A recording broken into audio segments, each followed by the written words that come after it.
Hello and welcome to the third part of my How to Dogfight series for the War Thunder simulator battles.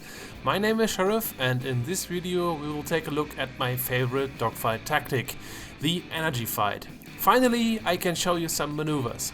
Please keep in mind that the energy fight is a huge topic where you could talk for ages. So in this video I will stick to my personal fighting style, which I personally use on a daily basis.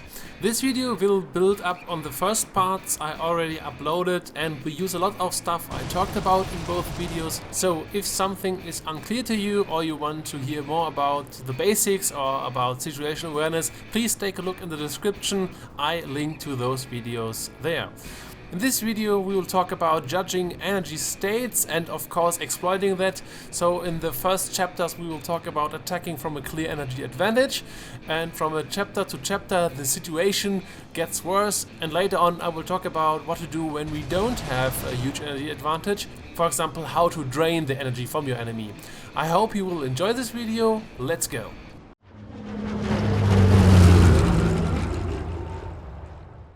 Before we are able to make a decision which maneuver we can pull off on a target, we have to judge the energy state of our target and of our aircraft. Basically, there are three factors to check: altitude, speed, and the heading of the involved aircrafts.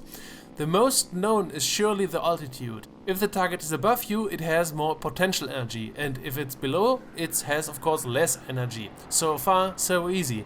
But that's only a part of the story. It is possible that the enemy is in a higher total energy state despite being lower than you. He only needs enough speed to compensate for his lack of altitude. That's the reason I throttle up when I see an enemy on the same altitude. Energy in form of speed is harder to judge, and you can surprise an enemy when you are lower but faster than him. Another important part of the energy state are the headings of the involved aircrafts. To be 100 kph faster can be a good thing when you are chasing a running enemy, but isn't a big deal if he's heading in the opposite direction. You have to burn those 100 kph if you want to point in the same direction of your enemy. You have to use the surplus energy to chase the enemy in the first place. Every movement in air combat burns energy. It's important to make sure to use available energy very wise. A very good way to waste a lot of energy in air combat is to change direction every 5 seconds.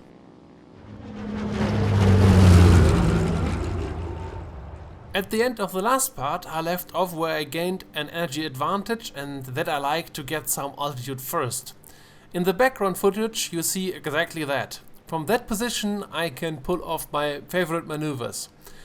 At the beginning of a round or a sortie I just cruise around and I relax on a certain altitude. I check the most common routes where the enemy could be. This freehunt mode has a purpose to get the needed situational awareness and to prepare myself for a boom and zoom attack. For boom and zoom it's important to be the highest aircraft in the vicinity. First, because we need the altitude for the attack itself, and to be sure that no other aircraft can follow us after the attack. The goal is to surprise the enemy completely and leave him no chance to react to the attack whatsoever.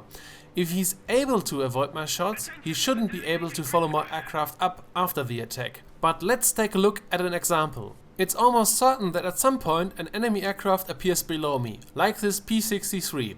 He seems to be in a slow climb, probably he took off a few minutes ago. I start my attack, and even with some sloppy aiming I'm able to destroy his elevator. The P-63 goes down. After the attack I zoom back up and I'm back to my original altitude. This was a good example for a successful boom and zoom attack, but let's take a look at the footage again and let me explain some details. I check my 6 to make sure that I'm clear, and I take a look at my engine temperatures. I want that the engine is cool, just in case we have to run afterwards. You never know. I position myself above him to prepare an attack. At this point we can choose between two attack styles. I could try to attack him in a very steep angle. For this I would need to put my nose in front of the enemy and to make a lead pursuit. This would result in a high deflection snapshot. Such a snapshot can inherit some big advantages, but they aren't so easy. In a few moments I will talk a bit more about lead pursuit. In this case we don't need to make things more complicated as needed. So I decide to put my nose behind the enemy and go for a lag pursuit. That results in a more shallow angle and allows me to have more time on the target. This way aiming gets relatively easy. A disadvantage of this attack style is that we now have the same flight path as our target. If we don't take him out, it's a bit more easy for him to put his guns on us, even if he's in an energy disadvantage. In this case, however, I have a huge energy advantage, and my enemy seems to be very surprised, so I don't worry too much. As I'm really close, I put my nose in front of the enemy and I shoot him down. A small burst is sufficient and I zoom back up. Quick check of my 6, I am clear and the enemy is down. If we now take a look at my altitude and speed, we can see that I'm at the same altitude as before, but I lost about 100 kph with that attack. That is the amount of energy I spent for the attack. You see, even with a boom and zoom monster like the Focke-Wulf 190 D13, I spent a good amount of energy for that attack. I already mentioned that in the last video, but sometimes I like to throttle down a bit. First to get rid of the swoosh sound, and sometimes you even have to do this to not fall apart in those high speed attacks. Keep in mind that you will kill a lot of energy with this, but sometimes it's better to kill some energy to get a really good shot. For some reason, some people want to differentiate between boom and zoom and energy fighting. I personally do not. I would say boom and zoom is a method of energy fighting, the purest form of energy fighting to be precise. For the attack, you use your altitude to speed up, and then you use the speed to get back to altitude. Maybe the reason why other pilots want to differentiate between energy fighting and boom and zoom could be that boom and zoom is not trying to drain energy out of the opponent. Boom and zoom just uses the present energy advantage. That's it. It's kinda a brute force approach to energy fighting, in my opinion. But now let's take a look at the snapshot I mentioned earlier. A snapshot, or a shot with high deflection, is a result if we chase the enemy with lead pursuit, or if the enemy makes a brake turn when he sees that he is being chased. In the background footage you see a Tempest making a deep dive. At that point I was pretty sure that he will come back up. Why, you may ask? Well, he is, in comparison to my mates below, in a pretty good energy state. And something with his movement tells me that he wants to keep his energy advantage. So I expect he will come back up and that I don't need to spend energy with a dive. I'm in the pleasant position that I can wait for him, and it's easy to predict where he will be when he zooms up. So I just put my nose at that point where I expect him. He runs out of speed and I guess he sees me here, but too late. I'm able to get a shot from the forward quarter. A 30mm shell explodes on his aircraft and he goes up in flames. Snapshots are very lethal because the projectiles don't have to penetrate the armor plates, which are often positioned behind the pilot or in front of the engine. Lead pursuit has additionally the advantage that it saves you energy. When you go for a tracking shot, like you saw earlier on the P63, you have to adjust the flight path all the time. Just a little bit, but every movement costs a bit of energy. But if you go for a lead pursuit, you let the enemy fly into your flight path. That results in a very short time on target, but you basically just flew straight. Nice as well is that the enemy can't follow you as easy after the attack. If he wants to follow you, he has to correct his flight path to match yours. That costs him speed again. Another good situation for a snapshot is when you see that the target is making a brake turn as you are attacking. Try to anticipate his turn and make an adjustment of your own flight path. Don't turn too much though. You don't want to kill all your energy with this one shot. When you miss your attack, zoom back up and try again. But now it gets hopefully very interesting for you. While zooming up, there are 3 different possibilities for follow-up maneuvers I want to talk about. The first maneuver I want to show you is a high yo-yo. The high yo-yo is good when the enemy makes a horizontal turn as he tries to avoid our guns. In my German planes I usually can't turn with my enemies, but what I can do is zooming up and to come back around. Then from above I can match their turning with my rolling ability. In this way I am able to get another snapshot. If I miss again, I pull up and I can try again. When the enemy doesn't stop turning, you can repeat this maneuver countless times. This maneuver is very good to keep the energy advantage and to drain the energy out of your enemy. But you have to watch out. As in all other 1v1 maneuvers, other enemies can come in and can ruin your day. If you're unfortunate, the maneuver sucks you into a dogfight and you can't escape so easily. Furthermore, the maneuver can be countered if the enemy has enough energy after the initial turn to get the nose on you. If you see that the enemy tries to force an head-on, abort the attack and zoom back up. You should have enough energy for that. The high yo-yo is a very good maneuver which works very often, I use it a lot and it's perfect for lone enemies. The second maneuver I want to talk about is the rope-a-dope. This is very good when the enemy is trying to follow you up into the zoom climb. After a proper boom and zoom attack, we have more energy, which causes that the opponent stalls out before our aircraft stalls. We are going to exploit that. At the top of the climb, I deploy flaps to get more lift and to keep the control of my aircraft. When I see that his nose starts to drop back on the ground, I loop back in and I try to get him where he's slow and he can't maneuver. It's really one of my favorite as it renders the enemy completely helpless when successful. For some reason it works very well against Russian fighter aircraft. I don't know why.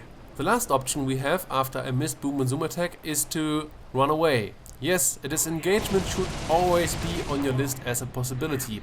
Maybe you are deep in enemy territory, you have an overheated engine, or you expect more enemy fighters on a higher energy state.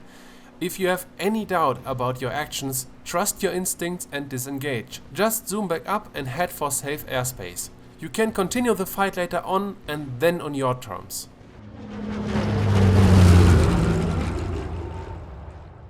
The decision to fight or to disengage gets even more important if you have the same energy state as your enemy.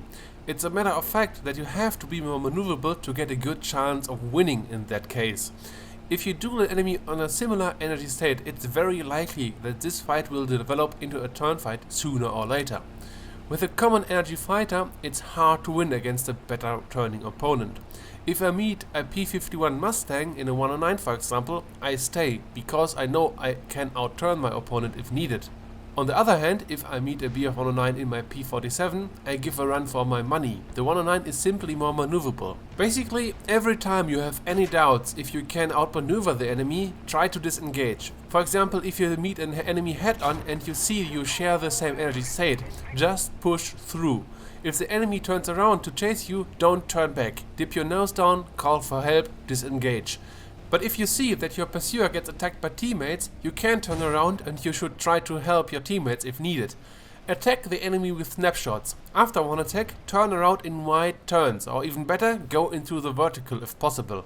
With each attack you force him to evade. Evasive maneuvers costs energy. With this you should fight the energy of your enemy down, and as soon as you have a clear energy advantage, you can use common energy fighting maneuvers, like those we discussed earlier. If you don't have teammates in the area, things are way more complicated. In a 1-on-1, those attacks don't work if your opponent doesn't make mistakes. Sure, if he starts to spin around or he loses sight of you, then you can attack him without big problems. But if you have the impression that you can't outmaneuver him, try to disengage.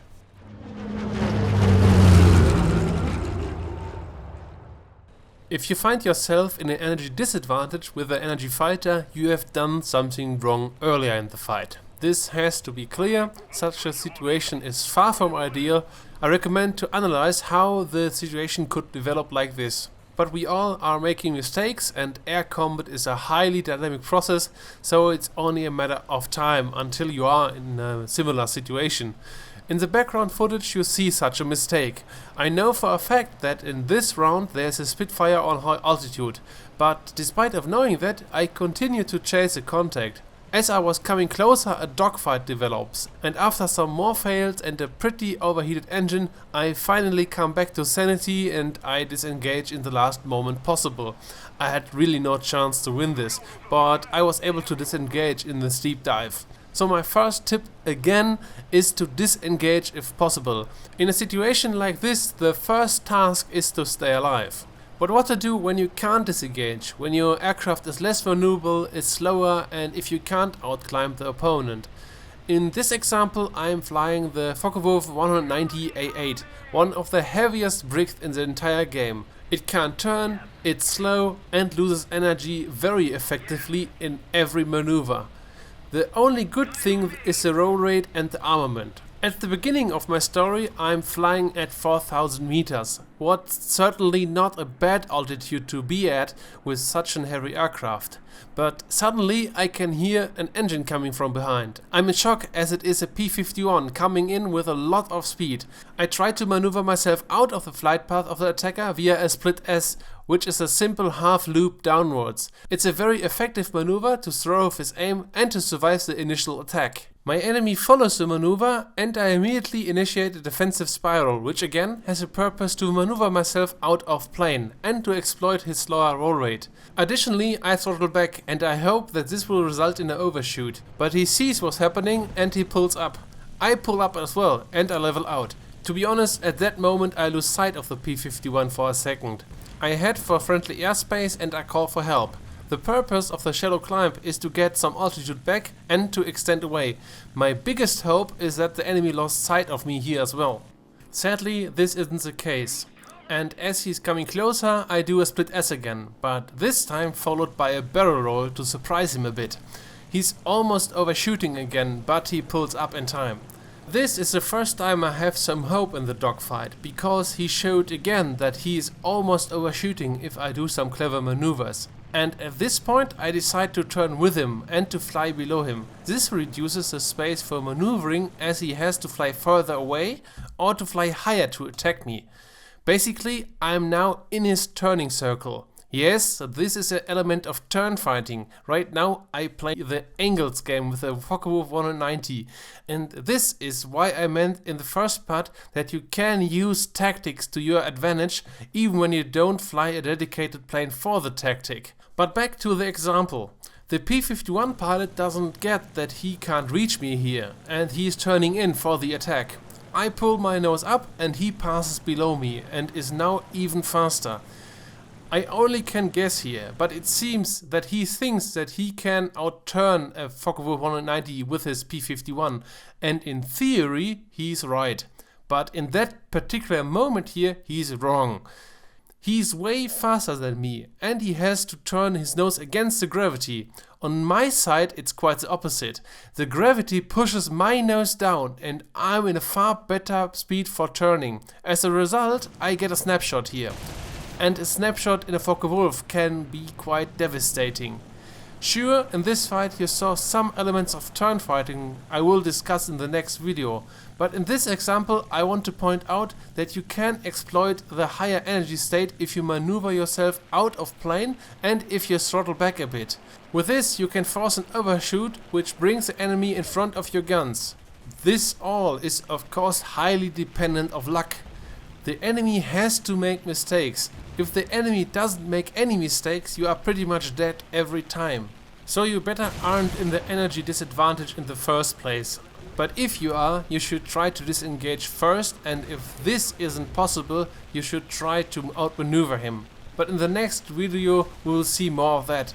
But for now, I hope you liked this one, and if you did, please drop a like. If you want to see more, subscribe. I hope I see you in the next one. Bye bye.